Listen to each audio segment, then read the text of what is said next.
கிறிஸ்துவுக்குள் பிரியமானவர்களே, ஆண்டவராகிய இயேசு கிறிஸ்துவின் நாமத்தில் நான் உங்களை வாழ்த்துகிறேன். பிரியமானவர்களே, இன்றைக்கு வேதத்தில் அநேக நபர்கள் நமக்கு முன் உதாரணமாக கொடுக்கப்பட்டிருக்கிறது. ஒவ்வொருடைய வாழ்க்கையிலும் உள்ள காரியங்களை நாம் பார்த்து தேவன் எப்படிப்பட்டவர் என்பதை நாம் அறிந்து கொள்ள முடிகிறது. ஒவ்வொருடைய வாழ்க்கையில் காணக்கூடிய பாவங்கள், அந்த பாவத்திலிருந்து தேவன் எப்படி அவர்களை விடுதலையாக்குகிறார், இல்லை என்று சொன்னால் அதற்கு எப்படி அவர் நியாய தீர்ப்பு கொடுக்கிறார், நீதி செய்கிறார் என்பதையெல்லாம் நாம் வேதத்தில் உள்ள ஒவ்வொரு நபரையும் குறித்து நாம் படிக்கிற பொழுது, தியானிக்கிற பொழுது நம்மால் புரிந்து கொள்ள முடிகிறது. ஆக இந்த நாளிலும் கூட பிரியமானவர்களே, பத்சேபாள் என்கிற இந்த பெண்ணை குறித்து நாம் ஆராய்ந்து நாம் படிக்கிற பொழுது நிச்சயமாகவே நாம் அநேக காரியங்களை இதன் மூலமாக நம்முடைய ஆவிக்குரிய வாழ்க்கைக்கு பிரயோஜனமாக நாம் எடுத்துக்கொள்ள முடிகிறது. பாருங்கள், பத்சேபாள் எலியாவின் குமாரத்தி, ஏத்தியனான உரியாவின் மனைவி, எருசலேம் நகர்வாசி, மிகுந்த சௌந்தரியவதி. இவள் கணவன் ஒரு சிறந்த போர்வீரன், தாவீது ராஜாவின் சேவகன். ராஜ விசுவாசமுள்ள இவன் போர் முடியும் வரையில் குடித்து வெறித்து தாம்பத்திய உறவு கொள்ளாத கடமை உணர்வு மிக்க சிறந்த போர் வீரன். இப்படிப்பட்ட மிக பொறுப்பு வாய்ந்த போர் வீரரின் மனைவிதான் பத்சேபாள். பத்சேபாளின் கணவன் உரியா தாவீது ராஜாவுக்கு மேன்மை உண்டாகும்படி யோவாபின் கீழ் அம்மோனியனுக்கு விரோதமாய் ராஃபாவில் யுத்தம் செய்ய போயிருந்தான். உரியா யுத்தத்திற்கு சென்றபோது பத்சேபாள் தன் கணவனை வெற்றி வீரனாக திரும்பி வருவதற்கு வாழ்த்தி அனுப்பியிருக்கலாம், அல்லது கணவன் அல்லது தன்னை விட்டு அடிக்கடி பிரிந்து யுத்தத்திற்கு போவதனால் முறுமுறுத்திருக்கலாம். சரி, உரியா யுத்தத்திற்கு போயிருந்த நேரம் உப்பரிகையில் உலாவி வந்த அரசன் தாவீது. பத்சேபாள் குளிக்கும் அழகை ரசித்து அவளை அடைய விரும்பி ஆள் அனுப்பி பத்சேபாளை அழைத்து வரச் சொன்னான். இது ராஜாவிடம் இருந்து வந்த அழைப்பாதலால் போருக்கு சென்ற தன் கணவன் உரியாவை பற்றி ஏதும் செய்தி உண்டோ என்று எண்ணி அவள் ஒருவேளை சென்றிருக்கலாம். ஆனால் தாவீது ராஜாவிடம் வந்தபோது அவனது நோக்கத்தை அவள் அறிந்தும் தாவீது தன்னுடன் சேர எந்தவித எதிர்ப்பும் தெரிவித்ததாக தெரியவில்லை. பெண் என்றால் கட்டாயத்துக்கு கட்டுப்படுத்தப்படும் போதெல்லாம் தலையாட்டும் பொம்மை போல தலையசைக்க வேண்டுமா? தேவ நியாய தீர்ப்புக்கு ஆளாகாமல் இருக்க அப்படிப்பட்ட சூழ்நிலையில் அவள் தன் கற்பை காத்துக்கொள்ள தவறிவிட்டாள். 127 நாடுகளை அரசாண்ட அகாஸ்வேரு ராஜாவின் மனைவி மகாராணி வஸ்தி. ராஜாவாகிய அகாஸ்வேரு அவளுடைய சௌந்தரியத்தை ஜனங்களுக்கும் பிரபுக்களுக்கும் காண்பிக்கும்படி ராஜகிரீடம் தரிப்பிக்கப்பட்டவளாக விருந்து சாலைக்கு அழைக்கப்பட்டாள். ராஜாவுக்கு முன்பாக அழைத்து வரும்படி பிரதானிகளின் மூலம் அழைக்கப்பட்ட போது அவள் வரவில்லை. காரணம், தனக்கும் தன் கணவனுக்கும் மட்டுமே உரிய அழகை அவள் குடித்து வெறித்திருந்த தேசத்து பிரபுக்கள் மத்தியில் காட்சி பொருளாக காட்ட விரும்பவில்லை. யோசேப்பு என்ற வாலிபன் கூட தான் வேலை செய்த வீட்டு எஜமாட்டி போர்த்திபார் மனைவி பாவம் செய்ய அழைத்த போது தன் பரிசுத்தத்தை காத்து கொண்டு பாவம் செய்ய மறுத்து அவள் விலகி ஓடினாள். ஆனால் தாவீதோ தன் மாம்ச இச்சையான தவறான ஆசையை வெளிப்படுத்தின பொழுது பத்சேபாள் எந்தவித எதிர்ப்பும் தெரிவிக்காதபடி பணிந்து விபச்சார பாவத்துக்கு உட்பட்டாள். இவ்விதமாய் உண்மையும் தேசப்பற்று உள்ள தன் கணவனாகிய உரியாவுக்கு துரோகம் பண்ணினாள். ஒருவேளை இவளுக்கு தாவீது ராஜாவுக்கு மனைவியானால் தேசத்து ராணி ஆகலாம் என்ற ஆசை ஏற்பட்டிருக்கலாம். உள்நோக்கம் ஏதுமில்லாமல் இருந்திருந்தால் தன் கற்பை காத்துக்கொள்ள ஏதாவது செய்திருக்கலாம். அழகாய் இருப்பவர்களுக்கு தங்களை மேல் அதிகாரிகள் பாவம் செய்ய அழைக்கும் போது நாம் அதிகாரத்துக்கு கீழ் இருந்தாலும் அடிபணிய வேண்டும் என்பது கட்டாயம் அல்ல. கண்ணியமுள்ள பெண்கள் இத்தகைய செயலுக்கு எவ்விதத்திலும் எதிர்த்து நிற்கத்தான் வேண்டும். தன் வேலை போய்விடும், தன் கணவனின் வேலை போய்விடும் என்று பயந்து அதிகாரிகளின் இச்சைக்கு விருந்தளித்தால் நம் வாழ்வில், பிரியமானவர்களே, நம் சந்ததியினர் வாழ்விலும் பாவத்தின் சாபம் தொடர்ந்து வரும்.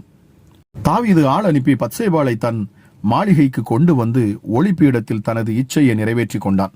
உரியாவுக்கு ஒரே மனைவியாய் இருப்பதை விட ராஜாவின் பல மனைவிகளுக்குள் ஒருத்தியாக இருப்பது அவளுக்கு நலமாக தோன்றியிருக்கலாம். அவளுக்கு பிறகும் குமாரனுக்கு அரியணை அளிக்கப்படும் என்ற ஆசை வார்த்தையில் கூட அவள் மயங்கிவிட்ட போலும் இந்த தவறை தாவீதும் பத்சேபாளும் உடன்பட்டே செய்தார்கள். பிரியமானவர்களே, அதனால்தான் கர்ப்பவதியானதை அவள் ராஜாவுக்கு அறிவித்தாள். 2 சாமுவேல் 11:5 நாம் வாசிக்க முடிகிறது. ராஜாவின் வீட்டிலிருந்து அனுப்பப்பட்ட பதார்த்தங்களை அவள் ஏற்றுக்கொண்டாள். பத்சேபாளின் கணவன் உரியா ஏத்தியனாய் இருந்தும் தாவீதின் 30 பராக்கிரமசாலிகளுக்குள் ஒருவனாய் இருந்தான். இவன் ராஜ விசுவாசமும் கடமை உணர்வும் கண்ணியமும் உள்ளவன். தேவ ஜனத்திற்காகவும் தேவனுடைய உடன்படிக்கை பெட்டிக்காகவும் அதிக வைராக்கியம் கொண்டவனாய் இருந்தான். பத்சேபாளின் விபச்சாரம் அவள் கணவனின் உரியாவின் உயிரை குடித்தது. மேன்மையுள்ள ராஜாவாகிய தாவீதை பயங்கர பாவத்தில் அது தள்ளியது. அவன் வீட்டின் மேல் பொல்லாப்பு வந்தது. கர்த்தருடைய சத்துருக்கள் கர்த்தரையே தூஷிக்க தாவீது காரணமாகிவிட்டான். பத்சேபாள் அன்று ராஜ கட்டளையை மீற முடியாமல் அரண்மனைக்கு சென்றிருந்தாலும் தன் புருஷனுக்கு விசுவாசம் உள்ளவளாக நடந்திருந்தால் இத்தனை பாதகங்களை தவிர்த்திருக்கலாமே. அவளது அழகினால் பயனேது? கர்த்தருக்கு பயப்படும் ஸ்திரீயே புகழப்படுவாள் என்று நீதிமொழிகள் 31:30 வாசிக்கிறோம். பரிசுத்தமான வாழ்வு வாழ்ந்த தனது ஜனத்தின் அதிபதி தவறு செய்ய ஆளும் காரணமாகி விட்டாள். பரிசுத்தமான வாழ்வு வாழ்ந்த தனது ஜனத்தின் அதிபதி தவறு செய்ய அவளும் காரணமாகி விட்டாள். அவர்கள் தேசமே அதன் பலனை அனுபவித்தது.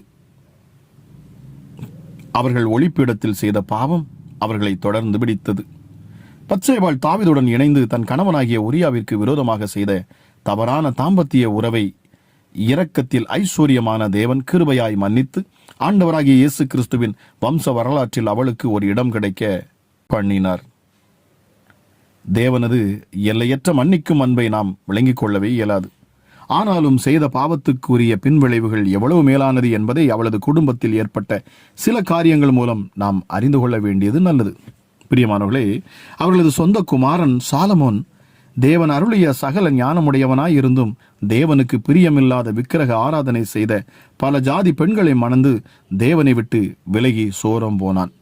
700 மனைவிகளையும் 300 மறுமனையாட்டிகளையும் சேர்த்து கொண்டு தேவனை துக்கப்படுத்தினான். அவனது தோல்வி தாம்பத்திய உறவிலே தான் ஏற்பட்டது. தேவனுடைய ஆலயத்தை கட்டியவன் தனது ஆசை இச்சைகளை கட்டி வாழ அவன் தவறிவிட்டான். என்ன ஒரு பரிதாபம் பிரியமானவர்களே! தாவீதுக்கும் மாக்காளுக்கும் பிறந்த குமாரனான அப்சலோம் தனது தகப்பனுடைய சிங்காசனத்தை பிடிப்பதற்காக அவனுக்கு விரோதமாக ஒரு கூட்டத்தை சேர்த்து கொண்டு ஜனங்களை ராஜாவுக்கு எதிராக திருப்பிவிட்டான். அவனை அரண்மனையை விட்டே துரத்திவிட்டு அதே அரண்மனை மாளிகையின் உப்பரிகையிலே கூடாரம் போட்டு சகல இஸ்ரவேலுக்கு முன்பாக தனது தகப்பனின் மறுமனையாட்டிகளிடத்தில் பிரவேசித்தான் என்று வேதத்தில் பார்க்கிறோம். எவ்வளவு கொடூரமானது! விவ்விதமாய் தன் தகப்பனுடைய பெயரை மிகவும் நாற்றம் எடுக்க பண்ணினான்.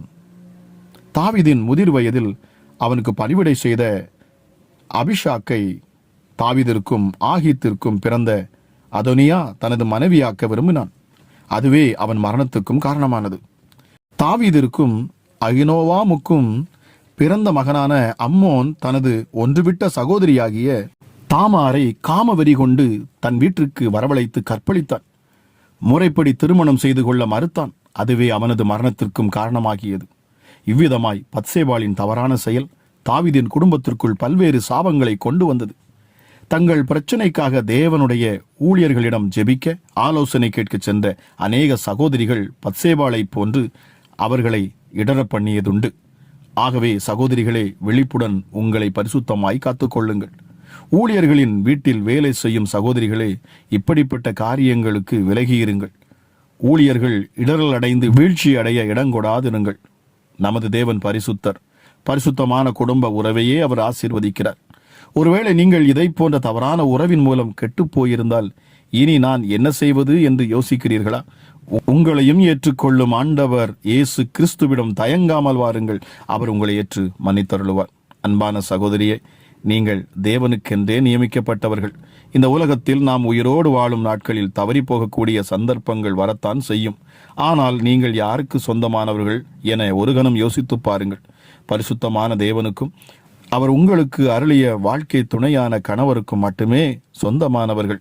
அற்ப சந்தோஷத்திற்காக தேவன் உங்களுக்கு அருளியிருக்கும் கிருபைகளை வீணடித்து விடாதீர்கள். மரணமே நேரிட்டாலும் எப்பொழுதும் தேவனுக்கு விசுவாசமாக நடக்க வேண்டும் என்று தீர்மானம் செய்யுங்கள். பரிசுத்தத்திற்காக துணிச்சலுடன் நில்லுங்கள். அதற்கேற்ற பலனை அவர் தருவார்.